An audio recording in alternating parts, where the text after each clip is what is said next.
Hi guys, I'm Jade from Frozen Crown. Thank you very much for your huge feedback to my previous video about the Tolkien books. You are leaving a lot of comments and I'm very happy to reply to all of them. As promised, today I'm talking about the Peter Jackson movies inspired by the Tolkien books. I want to show you my collection. I have these special editions of the DVDs and I love them. I still smell their odor like when they was new.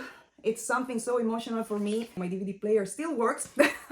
And so it is. This is my precious. And what about you? Do you love the movie of The Lord of the Rings? What do you think about it? And which are your favorite characters and why? Some months ago, we introduced the option to subscribe to our channel to have some perks and benefits based on your subscription level. One of these perks is having a coffee with me. Subscribe to the Tyrant level if you want to have a coffee with me as well. So let's talk about The Lord of the Rings. First of all, I'm very proud to say that I read the book before even knowing they were shooting a movie, before they announced that they were planning to shoot a movie. And I have been so excited about it, even when I followed all the news that were coming up after the announcement, and I've been very happy with the casting. So, in my opinion, Ian McKellen as Gandalf was the perfect choice. There's nothing to say. He made an amazing work, both in The Lord of the Rings and then later in The Hobbit. But we will talk about this later. Then, when they announced Cate Blanchett as Galadriel, I was amazed because I perfectly imagined her in my mind like that. Needless to say that also Arwen with Liv Tyler was a perfect choice in my opinion. And what about the Hobbits? They were amazing. Maybe I didn't have clear in mind how to figure out Pippin or Merry, but after I saw the movie, I've been so happy with the decision and on how they acted and how the characters came up. Yes, and later I will say that Sam is one of my favorite characters, but we will talk about this in a second moment. I've loved the movie so much that I'm still watching it at least once every year, usually during Christmas time when I have more holidays from work, because for me it's something very traditional. Watching the Lord of the Rings movies is so cozy, something that brings me back to my childhood. It's something that I always want to live again. I remember the times when I went to the cinema to watch the movies when they first shoot them in the cinemas. I was so excited. Every time they have been the 3 best hours of my life back in the days. And even if I already knew the story, seeing how they developed everything for me was a continuous surprise. And I have been amazed on how they create Mordor. Minas Morgul, for example, has been one of my favorite places with those green lights. Something that I couldn't imagine because when you read the book, you create in your mind your scenarios. But seeing them in the movies has been something that went beyond my own imagination. So for me, it was really a great experience watching it in the big screen of the cinema. Of course, all the houses in the Shire and Imladris and everything was so beautifully created that it was something that went beyond my own imagination. And let's talk about my favorite characters. So, as I said before, Sam, in my opinion, it's one of the best developed characters. Also because in the movies, Peter Jackson decided to put some parts that made him funny. And in my opinion, it was something very useful because, when you are in such dramatic situations, creating some gag with Gollum, for me has been something really nice. And also, Gimli, sometimes they put some funny parts of him, maybe, in my modest opinion, sometimes too much funny, but I really appreciated it anyway.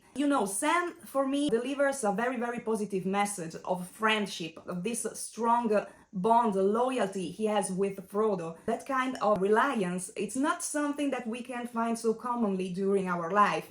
We can count the people, important people for us in, I think, one hand's finger. And the second character I love, of course, it's Eowyn.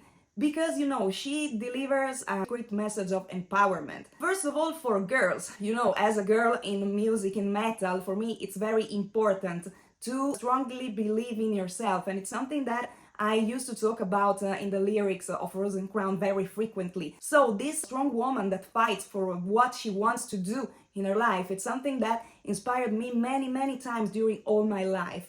Because if you work for it, the results will arrive, and she is the demonstration. It's something that I always want to keep in mind, and it's a message that I want to share with everyone through my music. Of course, at the end of it all, we can talk about the missing parts in the movie. we know that there was not enough room to fit also Tom Bombadil or to tell the story about all the characters coming home after they destroyed the ring. But you know, it's a necessary evil somehow. We have a more than 9 hours, almost 10 hours movie.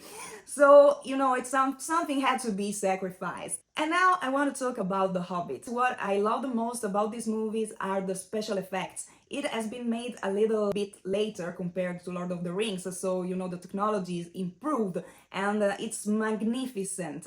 I remember, you know, watching in the cinema, it was something really overwhelming, so powerful. I also remember one that stuck in my mind, it's the conversation with the dragon inside the mountain. That's just one, because we could talk about battles and everything, but that's my favorite, I guess. But another thing I want to talk about is that maybe it's a bit too long. You know, I know that the Hobbit book was written by Tolkien for his children, so the story is a little bit more simple. But I think that trying to fit it in a 9-hour trilogy of movies has been too much. Also because then they also tried to put inside some fictional characters like Tauriel, a story with a hot dwarf, and also Legolas. Legolas is not in the book, but you know, it was a character that worked very well in The Lord of the Rings, so I guess they decided to pick it up again. And you know, trying to make the same 9 hours, in my opinion, didn't work that much. I guess that avoiding to put not useful stuff and maybe make the movie fit in 2 movies could be enough. But tell me your opinion about this. Anyway, it's something that I really enjoyed to watch, but I watched it not so many times as The Lord of the Rings, I have to confess. Here I have my DVD collection, and I have to confess that the last one, it's not even open.